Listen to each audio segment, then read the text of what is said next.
Boa noite a todos. Que Deus nos abençoe nesse momento para que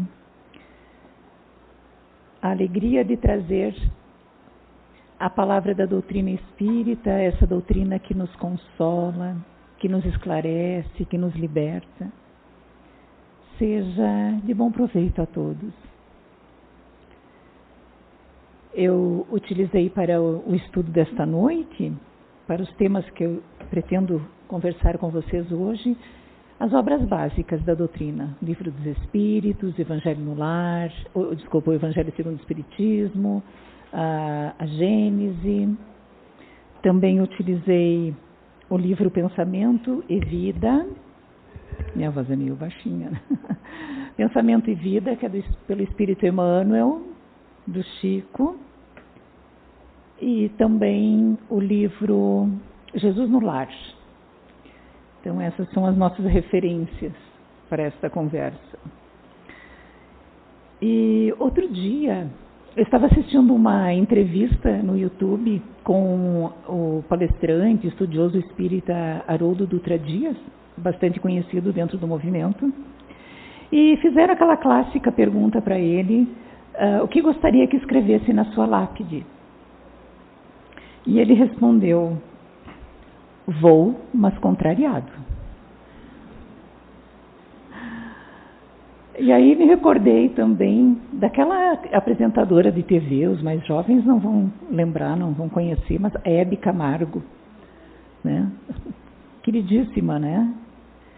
E quando se falava, né, nessas questões de morte, ela dizia, com aquele jeitinho dela, dá uma peninha de morrer. E aí eu fico pensando assim, o que tem de comum nessas duas pessoas tão diferentes, né? Ele é um estudioso espírita, ela católica, fervorosa, né? Devota de Nossa Senhora Aparecida e tudo mais, né? Sempre muito devota. Quando eles dão essa resposta. E eu concluo assim, cá comigo, que é o amor pela vida. Os dois amam e reconhecem o valor da vida. Essa vida que é uma sucessão extraordinária de oportunidades de crescimento. E por isso realmente dá uma peninha de morrer, né? Mas a doutrina espírita, ela vem nos apresentar um outro ângulo dessa visão. E se diz que a doutrina espírita mata a morte, né? Por quê? Porque ela nos mostra que a vida é uma só. O que temos são momentos diferentes, né? Encarnados e desencarnados. Mas que a vida é uma só. E ela é maravilhosa dos dois lados da vida. Porque os dois lados da vida nos trazem aprendizado, nos trazem crescimento. E nos fazem ver e sentir o quanto Deus nos ama. O quanto Ele nos apoia em cada passo que nós damos nos dois lados da vida. A doutrina espírita vem abrir a nossa visão com relação à vida. Então nós podemos concluir que nós, os espíritos, encarnados e desencarnados, é que formamos essa humanidade. A humanidade não é formada apenas por quem está sobre o planeta, mas a humanidade é formada pelos espíritos encarnados e desencarnados. Estamos sempre juntos. E a doutrina espírita nos traz ainda, além, o ensinamento sobre a inter-relação que existe entre o mundo físico dos encarnados e o mundo espiritual, a verdadeira vida, a vida da espiritualidade, daqueles que já estão fora da carne. Nos capítulos 8 do Livro dos Espíritos e 9, Kardec e os espíritos, Kardec codificando e os espíritos trazendo esses conhecimentos, No capítulo 8, Kardec vai colocar sobre a emancipação da alma. Então, são aquelas situações onde nós, encarnados, nos desligamos desse corpo físico momentaneamente e não totalmente e nos aproximamos do plano espiritual. E no capítulo 9 ele faz o inverso. Ele fala sobre, o título do capítulo é A Intervenção dos Espíritos no Mundo Corporal. Então ele vai falar como e até que ponto, de que maneira os espíritos vão interferir e participar da nossa vida aqui na Terra. Por uma questão didática, Kardec nos coloca lá na introdução do Livro dos Espíritos que ele iria então utilizar, quando ele falasse de pessoas encarnadas, durante os estudos, durante o livro, né, alma. Então, quando ele fala alma, são pessoas encarnadas. Quando ele fala espírito, então são os desencarnados. Mas aí a gente pergunta, quem são os espíritos? Né? Quem são esses espíritos que estão do outro lado da vida? Somos nós, né? Seremos nós daqui a pouco. Somos nós que já estivemos aqui na Terra e que estamos do outro lado. Então, são pessoas como nós, né? Já estivemos do lado de lá. E daqui a um tempo, cada um a seu tempo, também retornaremos, né? Para essa vida que é a vida espiritual, a vida verdadeira. A intervenção dos espíritos, ela se deu desde sempre. Não é algo que somente os médiuns podem perceber, ou que a doutrina espírita trouxe isso à tona, né? Não, ela trouxe uma organização, uma educação da mediunidade. Mas a mediunidade como medianeiro do plano físico, do plano espiritual, ela é de sempre. Por quê, meus irmãos? Porque ela é da natureza humana. Nós somos espíritos que estamos aqui. Então, nós não somos diferentes de quem está do outro lado. Nós somos feitos da mesma matéria, né? Nós somos criaturas de Deus. Então, é natural esta comunicação entre nós. E se nós formos buscar o livro A Gênese, esse livro maravilhoso, que às vezes eu acho que ele fica assim meio escondidinho, né, na nossa prateleira, mas eu sou apaixonada pela Gênese. Ele é uma poesia, ele é um relato que só nos faz encantar sobre a criação do nosso planeta Terra, sobre a criação, né, dos espíritos que aqui habitam, ou a vinda daqueles que vieram de fora. Então, ali, na Gênese, nós vemos claramente, né, toda essa intervenção feita pelos espíritos para a criação do nosso planeta, né, coordenados por Jesus, o governador do nosso orbe. Então, esses espíritos de luz, né, de grande conhecimento e de grande moralidade, que estiveram junto com Jesus na formação do nosso planeta. Então, eles sempre estiveram conosco em toda a nossa caminhada, desde a nossa criação, como espíritos simples e ignorantes, eles sempre nos acompanharam, nos dirigindo, nos cuidando, né? Como a gente cuida de uma criança pequena, né? De um bebê, de uma criança maior, até ela ficando maiorzinha e tendo condição de caminhar por si só.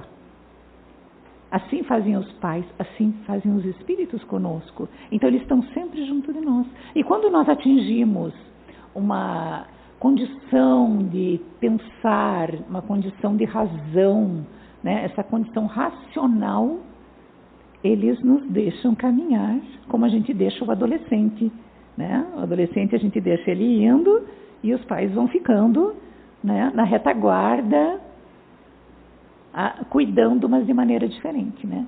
Assim fizeram os espíritos conosco. E ainda hoje eles estão junto de nós, sempre nos dando essa assistência. Então, essa inter-relação, ela é natural, porque nós vivemos em sociedade. Somos seres sociais, aprendemos lá no segundo grau, né? Então, somos seres sociais por natureza. desde a nossa criação. Não fomos feitos para viver isolados, muito menos para crescer isolados, porque nós necessitamos desta relação com o outro para crescer, desse desafio de estar junto com uma pessoa que é diferente, que pensa diferente, que age diferente, que tem emoções diferentes, para que eu consiga amadurecer a minha condição também, de raciocínio e de emoção. Então, essa relação que se dá encarnados e desencarnados, ela também visa isso, a nós nos fortalecermos naquilo que nós desejamos para nós. E como é que acontece essa inter-relação, essa comunicação dos encarnados com os desencarnados? Através da mente. Única e exclusivamente através da nossa mente. O espírito não vai me pegar pelo braço. O espírito não vai me obrigar a fazer alguma coisa. Ele não vai fazer algo físico em mim. Ele vai me influenciar através da mente. Mente com mente. E será que só os espíritos nos influenciam? Óbvio que não, né, meus irmãos? Nós vivemos numa sociedade altamente influenciada e influenciável, não é? O que são as modas, né? O que são as tendências, se não é influência, o que hoje está muito na moda, né? Os influenciadores digitais. O que essas pessoas estão fazendo ali na internet? Eles estão colocando ideias para que alguém absorva. Então, quem assistir e conectar com essa ideia, assimila. Então, essa influência ela vai se dar mente a mente, encarnado para encarnado, né? Nós nos influenciamos o tempo todo. Desencarnado para encarnado, encarnado para desencarnado e entre os desencarnados também. Então vejam só, é uma corrente que acontece, uma corrente de influência entre todos nós. Vejam o que Emmanuel nos diz nesse livro Pensamento e Vida, que ele é praticamente dedicado a isso, meus irmãos, a nos acordar. Nos acordar para estas verdades e para esse direcionamento na nossa vida. Ele diz que se o homem pudesse contemplar com os próprios olhos as correntes de pensamento, reconheceria que todos, sem exceção, vivemos em regime de comunhão, segundo os princípios de afinidade. Então é isso. Influenciamos o tempo todo e somos influenciados. Porém, existe uma condição para essa influência acontecer. E essa condição é a afinidade. O que é afinidade? É aquilo que me atrai, aquilo que diz respeito aos meus desejos, aquilo que eu tenho como minha vontade íntima. Eu vou vibrar na mesma onda mental das outras pessoas que também têm o mesmo interesse, têm a mesma vontade, têm o mesmo desejo. Então nós podemos imaginar várias camadas, não é? Várias camadas de correntes de pensamento, porque tudo é energia. No mundo, hoje, eu acho que não há mais dúvida sobre isso, tudo é energia. O pensamento, ele é energia, ele é projetado. Nós fazemos as irradiações. O que são irradiações? São pensamentos e sentimentos que nós projetamos. Nós criamos na nossa mente e projetamos. E o ar vai levar. né? As moléculas vão ser impregnadas dessa energia que é o projeto e elas vão se propagar. E elas vão encontrar aquele que estiver sintonizado na mesma. Então, se eu estou muito triste, eu estou triste e eu permaneço ali cultivando aquela tristeza, eu vou conectar, eu vou sintonizar outras mentes que estão tristes, encarnados ou desencarnados. Então a minha tristeza, meus irmãos, vai se potencializar. Então a tristeza que eu estou sentindo, ela já não é mais só a minha tristeza. Porque talvez ela até nem fosse tão grande assim. Mas como ela foi potencializada pelas outras tristezas, por isso nós não devemos permanecer por muito tempo dentro de uma sintonia negativa. Sentir tristeza é humano, cabe nas situações, mas não permanecer.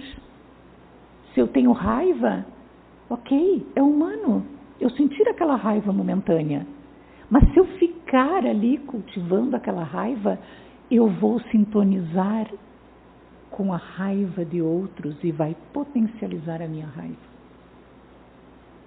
Mas se eu sentir alegria, o que vai acontecer? Eu vou sintonizar a alegria e a minha alegria vai ser maior. Se eu sintonizar bondade, se eu sintonizar amor, eu estarei nesta faixa de pensamento. Porque a mente, ela é a expressão do espírito. Nós somos espíritos ocupando um perispírito que forma um corpo, né? E a mente, através do nosso cérebro físico, quando estamos encarnados, através do cérebro perispiritual, quando estamos desencarnados, ela expressa o que nós somos como espíritos, o que nós pensamos, o que nós sentimos, porque o que vem primeiro é o sentimento gera o pensamento gera a palavra ou gera a ação, né? Então a mente vai mostrar quem nós somos. Então, qual é o recado que a espiritualidade superior nos traz? É o cuidado com quem nós estamos sintonizando. O que é que eu quero sintonizar? Será que nós já estamos acordados o suficiente para pensar assim? Já, né? Porque o fato de nós estarmos aqui, muitos são estudantes, são trabalhadores, né? Nós já estamos buscando, isso mostra que nós já estamos acordando para essas realidades maiores. Eu já percebo que eu tenho que cuidar as influências que eu recebo. Eu já seleciono o programa de televisão, eu já seleciono o que eu assisto na internet. Eu seleciono as conversas, eu seleciono os amigos, os ambientes. Às vezes a gente não consegue selecionar, por exemplo, um parente, né? A gente não consegue selecionar um colega de trabalho, mas a gente consegue selecionar a nossa mente. Então, diante dessas pessoas, que são os nossos desafios de convivência, nós precisamos estar preparados para o controle da nossa mente, do nosso querer, do nosso desejo de estar sempre numa sintonia positiva.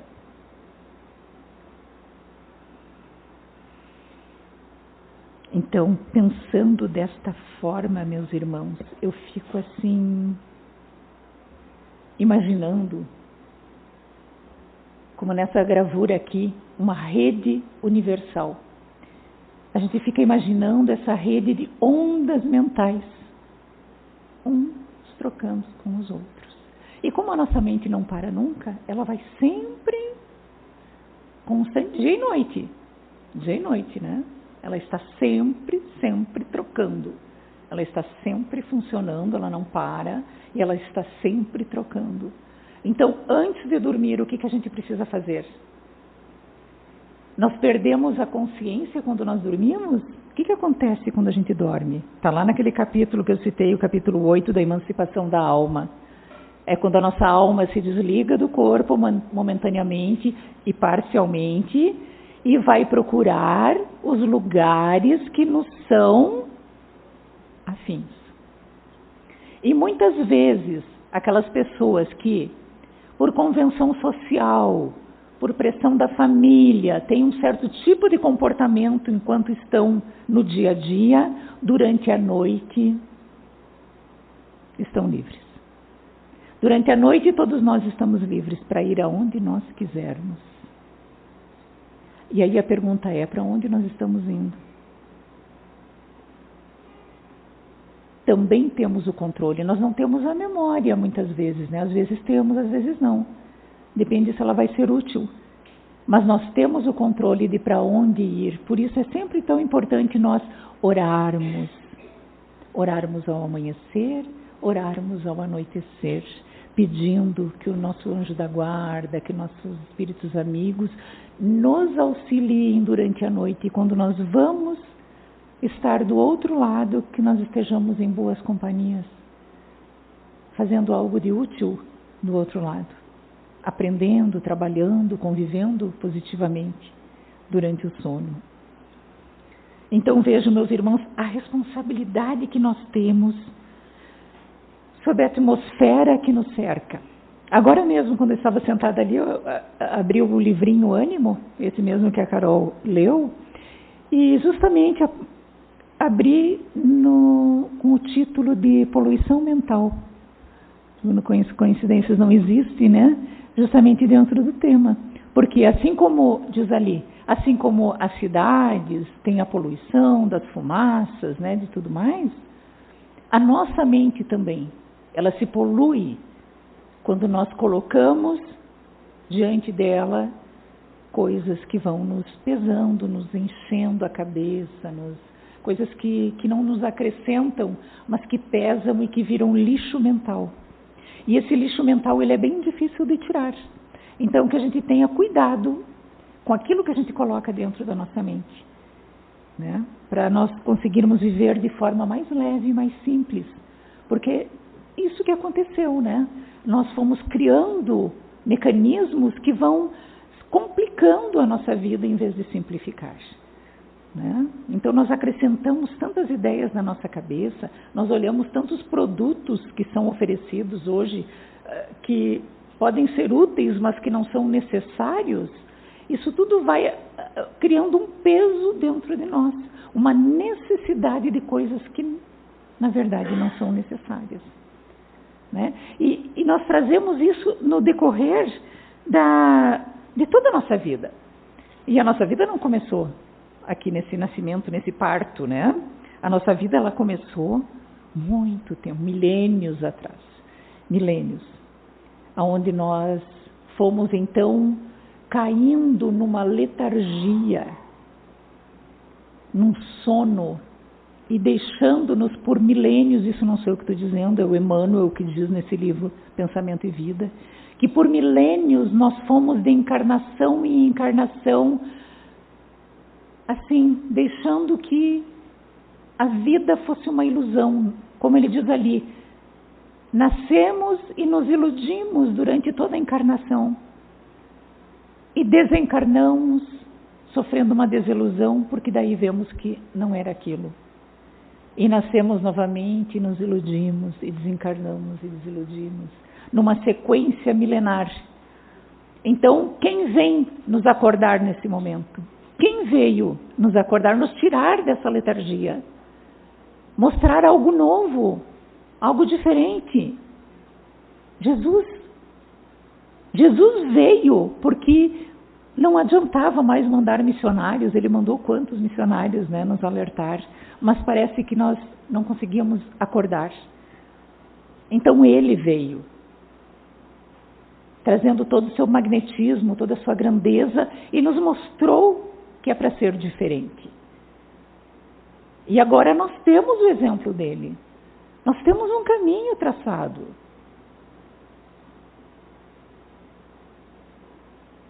Mas nós somos contra tudo que é diferente, né? Isso faz parte desses milênios de comodismo. Então, podem ver, aparece alguém com uma ideia diferente. O que quer? Está tão bom assim do jeito que está. Está funcionando do jeito que está, para que mudar? Né? Jesus veio trazer a diferença para a nossa vida. E Ele vem trazendo toda essa gama de auxílio que Ele nos traz além do Evangelho. Essa geração de espíritos melhorados que estão sobre a Terra. Então, as escolhas são nossas, sempre. Sempre serão nossas. Ninguém vai nos mudar de fora para dentro. Será sempre de dentro para fora.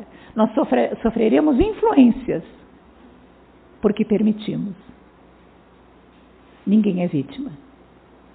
Só sofremos influências porque permitimos, porque não nos damos conta da força do nosso pensar, da capacidade que nós temos de refletir por nós mesmos e de colocarmos em ação os nossos pensamentos, as nossas ideias, de seguirmos Jesus, de seguirmos as coisas boas.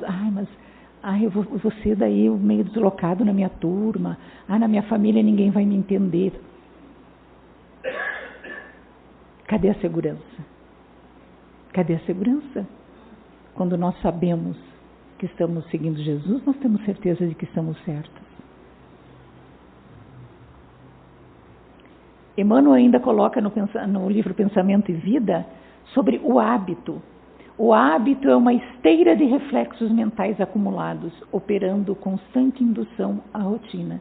É o que nós temos, hábitos seculares, com os quais nós vamos ter que mexer. Se a gente quiser sair dessa encarnação melhorados, de alguma forma melhorados, nós vamos ter que mexer nestes hábitos, esses hábitos mentais, esses hábitos dos sentimentos que nós temos. Então, a nossa frequência é conquista de cada um. Cada um conquista a frequência mental que deseja, através da sua vontade e através de todo o auxílio que a espiritualidade vem nos trazer. E hoje eu não quero falar de coisa ruim, mas eu vou contar uma historinha rápida sobre influência negativa. Depois nós vamos ver as influências boas. Está lá no livro Jesus no Lar. E se chama O Poder das Trevas. Então, contando com as minhas palavras toscas, um texto que é muito lindo lá, para quem quiser procurar nesse livrinho, Jesus no Lar é uma preciosidade, porque ele é todo de histórias que Jesus contava no evangelho que ele fazia, no primeiro evangelho que foi na casa de Pedro, né, quando ele reunia ali as pessoas, os apóstolos, né, os discípulos, e conversavam sobre vários temas, e ele sempre contava histórias. E eles estavam falando sobre tentação naquela noite, então ele conta uma história que é mais ou menos assim. Havia um trabalhador do Cristo, né, um trabalhador de Deus, né, naquela época. Uma pessoa muito boa, que auxiliava todo mundo, que era uma pessoa amorosa, que estava sempre achando uma forma de auxiliar. E isso acontecia numa cidade assim, bem barra pesada, vamos dizer, né, no nosso vocabulário. E ali estavam, com certeza, as trevas a influenciar aqueles moradores. E com a interferência desta pessoa tão boa, tão generosa, começou a chamar a atenção desses trabalhadores das trevas, desencarnados daí, né? E aquilo começou a incomodar eles. Puxa vida, né? O que está acontecendo aqui? Eu acho que nós vamos ter que conversar com o nosso chefão maior lá e ver o que a gente pode fazer com esse cara. Aí eles destacaram um dos trabalhadores ali, e esse foi então conversar com, vou falar o nome que diz lá no livro, com o diabo maior. Esse era o diabinho menor, né? O diabo maior. foi lá falar com o chefão. E aí chegou lá, relatou o que estava acontecendo, que esse cara estava lá perturbando o trabalho deles e tal. E aí o chefão disse assim, tá, e o que tu sugere? Achei interessante, porque inteligente ele, né? Perguntou pro serviçal que sugestão ele daria. E aí ele começou a discorrer. Primeiro ele falou, quem sabe a gente faz ele perder todos os bens dele, fica na miséria. O diabo disse assim, não, isso aí não adianta.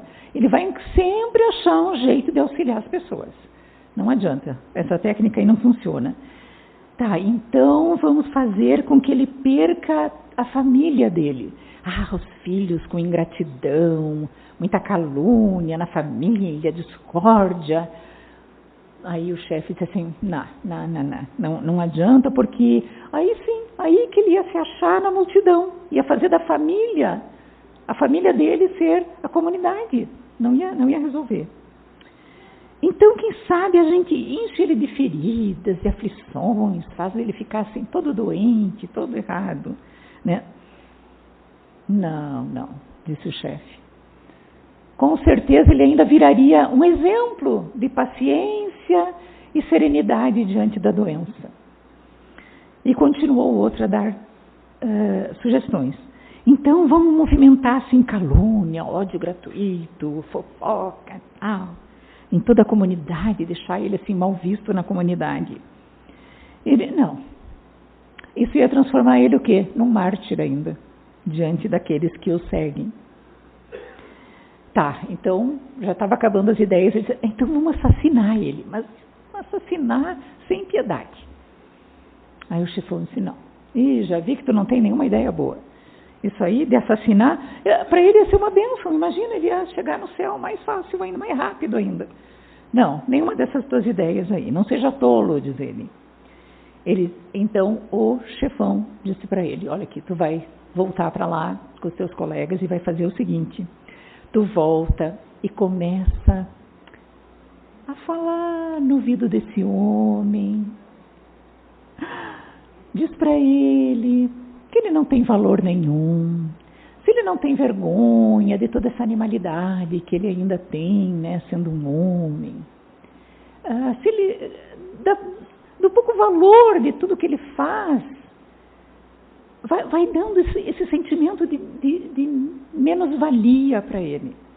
Vai lá e faz isso. E ele foi. E fez. E funcionou. Logo o homem começou a ouvir aquilo, e começou a absorver aquelas ideias. Mas eu sou tão pequeno, eu sou tão insignificante, também porque eu faço tão pouca coisa. Né? E começou a entrar um profundo desânimo. E parou de fazer o que ele fazia. Só foi acordar no dia da sua morte, quando ele se deu conta de tudo que tinha acontecido. Então vejam como se pega alguém, né? Não é pelo sofrimento. Porque quem está firme no seu caminho não cai por sofrimento. Mas nós somos muito influenciáveis. Mentalmente influenciáveis. E esse é o cuidado que nós temos que ter. Vejam ali aquela gravura, eu coloquei de uma forma para que nós pudéssemos ver sobre a questão do hábito, né? Está mostrando ali a moça bebendo, né? E tem um rapaz junto, e um espírito absorvendo o álcool, né? Então ali 2 escravos do hábito da bebida, do vício, né? Porque quando a gente desencarna, a gente leva junto todos esses hábitos que nós acumulamos aqui na nossa encarnação, nós levamos junto. Né? Mas vamos ver coisas boas então? Olha só, uma leitura edificante nos traz boas companhias. Quando nós procuramos ajuda, porque ninguém precisa sofrer sozinho. Quando nós procuramos ajuda, aqui mostra um atendimento fraterno na casa espírita, mas pode ser um amigo, um colega, né, um psicólogo, seja quem for. Nós vamos receber o auxílio da espiritualidade. Nos casais, quantos casais se separam, meus irmãos? Por uma influência negativa. Por alguém ali, Então que a gente saiba trabalhar essas questões. as reuniões de estudo, aqui uma reunião mediúnica séria, quando nós nos encontramos com os amigos para fazer algo que é útil e bom, sempre teremos companhias boas junto. Quando estamos tristes, sempre temos o consolo de um familiar, de alguém que está do outro lado a velar por nós. Quando estamos resolvendo problemas, seja aqui de um estudo, né, ou estamos fazendo aqui, digamos que o rapaz está fazendo os cálculos para ver se fecha, né, o orçamento do mês, né, nós também temos ajuda nesses momentos para as questões assim materiais, vamos dizer. Nós também temos auxílio dentro do nosso lar. No nosso nascimento, com os pais, a casa é abençoada. Chegamos nessa terra sendo trazidos pela mão divina e com todo o amparo. Mas também cabe aos pais dar este amparo àquele que está chegando. Durante o nosso sono, aqui a figura mostra o desprendimento, né, parcial durante o sono, onde nós também vamos ter as companhias espirituais. Pois daí estamos lá, né, dentro do mundo que pertence à espiritualidade. No desencarne, olha que coisa fofa essa foto, né? O vovozinho desencarnando e a vovó vindo receber ele, né? Ela que já tinha partido antes. E lá os mentores, né, participando desse momento que é tão bonito do outro lado, né? Para nós ele é triste porque é de despedida, mas do outro lado é de alegria porque é de chegada. Também sob o amparo da espiritualidade superior. O passe, né, o passe na casa espírita que é assistido pela espiritualidade. O evangelho no lar.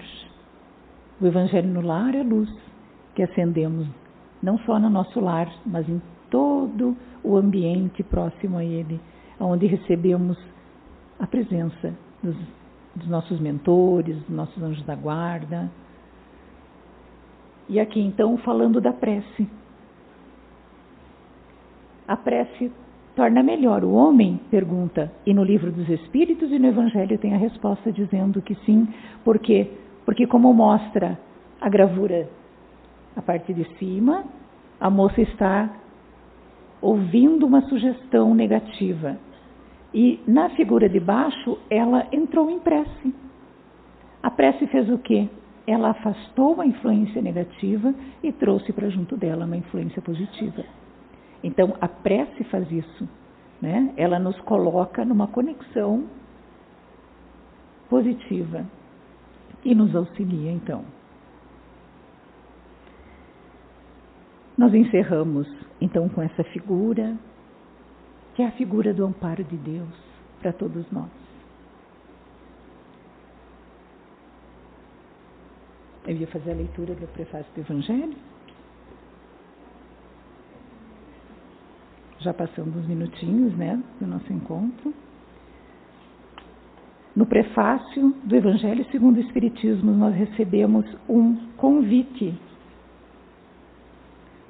maravilhoso do Espírito de Verdade, que diz assim: os Espíritos do Senhor, que são as virtudes dos céus, qual imenso exército que se movimenta ao receber as ordens do seu comando, espalham-se por toda a superfície da terra, e semelhantes a estrelas cadentes vêm iluminar os caminhos e abrir os olhos aos cegos.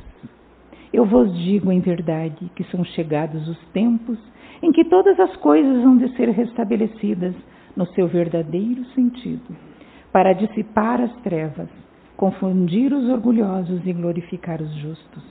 As grandes vozes do céu ressoam como sons de trombetas, e os cânticos dos anjos se lhes associam.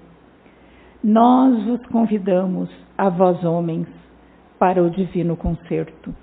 Tomai da lira, fazei uníssono nas vossas vozes, e que num hino sagrado elas se estendam e repercutam de um extremo a outro do universo. Está feito o convite. Estamos na melhor companhia. Que Deus nos abençoe sempre. Muito obrigada, meus irmãos.